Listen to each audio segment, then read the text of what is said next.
سەرباری بەردەوامی هەوڵی هێزە عێراقیەکان بۆ کۆنتڕۆڵکردنەوەی و ناوچانەی لە ڕابردوو مۆڵگەی داعش بوون لە باشوور ڕۆژاوای کەرکوک ئەگەری پەرەسەندنەوەی جموجۆڵی داعش لەو ناوچانە ئەگەرێکی بەهێزە.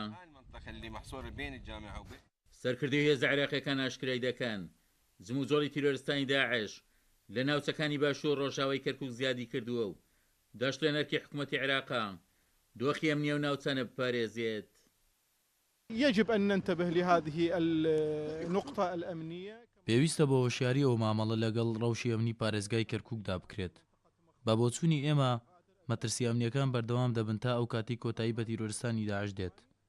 داوا لە حکوومەتی عێراق دەکەین بە هاوکاری هاوپەیمانەتی نێودەوڵەتی هەوڵەکان چڕ بکەنەوە لە پێناو کۆنتڕۆڵکردنی جموجۆڵی تیرۆریستان، بە تایبەت کە لە ئێستادا حەویجا بەرەو ئەوە دەڕوات ببێتەوە مۆڵگەیەکی سەرەکی تیرۆر لە عێراق. تشكيل مقر متقدم في قيادة العالم المشترك في كركوك.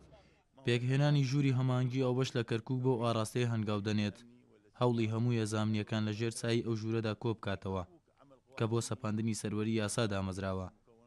بە یەک دوورایی کار دەکەین بۆ خزمەتکردنی پێکهاتەکانی کەرکوک بێجیاوازی و دابینکردنی ئۆقرەی بۆ کەرکوک و بەرتەسەکردنەوەی جموجۆڵی تیرۆریستان لە ناوچەکانی باشوور و ڕۆژاوای کەرکوک. يجب أن نكون يدا واحدا. پێویستە هەموو لایەک یەکدەست بین بۆ ڕوبەڕبوونەوەی تیرۆر. هەمیشە تیرۆریستان هەوڵ دەدەن بۆ شای ئەمنی بخۆزنەوە بۆ ئەنجامدانی کردەوەکانیان. بەڕای ئێمە چارەسەر بۆ ڕەوشی ئەمنی کەرکوک دروستکردنی ژوورێکی هەمانگی هاوبەشە بە بەشداری هێزامنەکانی عێراق و هێزی پێشمەرگەی کوردستان، چونکە لە ڕابردوودا هێزی پێشمەرگە ئەزمونێکی باشی هەیە لە ڕووی ڕوبەڕبوونەوەی تیرۆر و پاراستنی ناوچەکانی کەرکوکەوە. پارێزگاری کەرکوکیش بەوە کالت ڕای دەگەیەنێت جموجۆڵەکانی داعش لە باشوور ڕۆژاوای کەرکوک پەرەیساندۆتەوە، دەشت لێو ناوچانیان دەستنیشان کردووە کە بۆ شای ئەمنی لە خۆ دەگرن. دعوتنا إلى قواتنا الأمنية بالتحرك العاجل والسريع لضرب جيوب الإرهاب.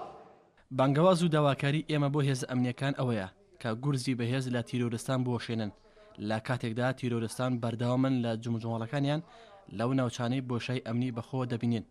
ئەرکی هێزە ئەمنیەکانە کۆنتڕۆڵی باری ئەمنی ئەو ناوچانە بکەن و بە پلانێکی تۆکمە هەموو ئەو بۆشای ئەمنیانە پڕ بکەنەوە کە تیرۆریستان دەیقۆزنەوە بۆ پەلەماردانی هێزە ئەمنیەکان.